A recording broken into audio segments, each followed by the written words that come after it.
होता है, एक धन मैं आपको देता हूं, दूसरा धन आप मुझे देते हैं, और उस धन का ही ये एक रूप है जिसका ये नोट है, उस धन का ये नोट है, ये धन नहीं है। धन हमारा जमा है। हमारे दादाजी ने जब किया था, जो हमारे बुजुर्ग लोग हैं उनको मालूम है कि जितना भी नोट सरकार छापती है उसके बराबर का सोना रख लेती है, ये सबको मालूम है, आर्य जी सबको पता है। लेकिन आज तक आपको किसी ने यह नहीं बताया कितना रखती है, 5 के नोट का कितना, 100 के नोट का कितना, 1000 के नोट का कितना।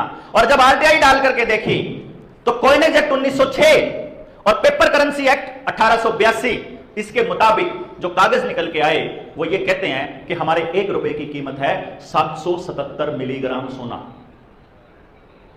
770 मिलीग्राम सोना यानी लगभग 4800-4900 रुपए के करीब आज की कीमत में बनता है। रुपए नहीं, मतलब ये नोट 4800-4900 रुपए। हमारा 1 रुपया, कौन सा 1 रुपया? भारत का 1 रुपया।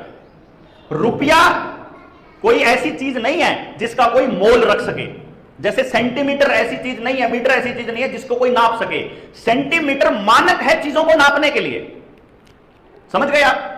जैसे किलोग्राम मानक है भार को नापने के लिए, ऐसे ही रुपया एक मानक है धन को नापने के लिए, किसी की कीमत को नापने के लिए और विनिमय का एक साधन है। तो यह स्टैंडर्ड है और दुनिया का कोई कानून और दुनिया की कोई सरकार किसी भी स्टैंडर्ड की वैल्यू को ऊपर से नीचे नहीं कर सकती। अगर आप कह दो कि कल से जो है वो 1 किलोग्राम का जो वजन है वो 999 ग्राम हो जाएगा, दुनिया में दिखने को वो 1 ग्राम नजर आ रहा है कि हेरफेर 1 ग्राम की है, लेकिन उसके बदले में मतलब ये समझो पूरा सिस्टम तहस नहस हो जाएगा। और हमारा जो सिस्टम तहस नहस हुआ है वो इस पैसे के अवमूल्यन से हुआ है, डिवैल्यूएशन के। जब उन्होंने कहा कि पहले 777 मिलीग्राम, फिर एक नोटिस जारी कर दिया। आपने अगर बैंक ऑफ इंग्लैंड का वो नोटिस पढ़ा हो, न्यूयॉर्क का, सॉरी अमेरिका की सरकार का वो नोटिस था 1933 का, जिसमें वो गोल्ड को सारे को यह कहता है कि जितना गोल्ड आपके पास पड़ा हुआ है देश की जनता के पास, आप अपना सारा का सारा सोना, इतनी लिमिट है, इससे ऊपर जितना सोना है वो सारा 1 महीने के अंदर अंदर सरकार के पास जमा करा देंगे, नहीं तो आपको जेल होगी। उसके बदले में आपको बॉन्ड मिल जाएंगे।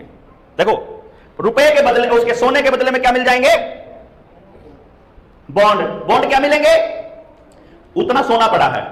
बॉन्ड किस में कन्वर्ट किया जा सकता है बाद में? रुपए में। रुपया किस में कन्वर्ट हो गया? नोट में। और नोट बाद में कन्वर्ट हो गया डिजिट में। आपके मोबाइल में आजकल डिजिट है, जाके अब बैंक मैनेजर आपको कोई लोन पैसा थोड़ी देता है लोन के नाम का, वो आपके खाते में लिख देता है, हो गया, उसी में आप कर्जदार हो गए, आपको कुछ नहीं दिया उसने। और एक और कमाल की बात, बैंकों की किसी ने आज तक बैलेंस शीट नहीं देखी। हमारे पास कागज है बैलेंस शीट के, हमने जब मंगवाए, अपने पास जनता सरकार मोर्चा के पास है। बैलेंस शीट का अलग ही ख्याल, अलग ही हिसाब है। अगर आपको पता चलेगा तो पूरे खेल को ही समझ जाएंगे कि गेम प्लान क्या है। मैंने शुरू में एक बात कही थी कि मैंने 100 करोड़ रुपए छापकर आपको लोन दे दिया, क्या वो 100 करोड़ रुपए मेरे पास बचे रहेंगे जब मैं आपको लोन दे दूंगा? कहां चले जाएंगे वो? मार्केट में।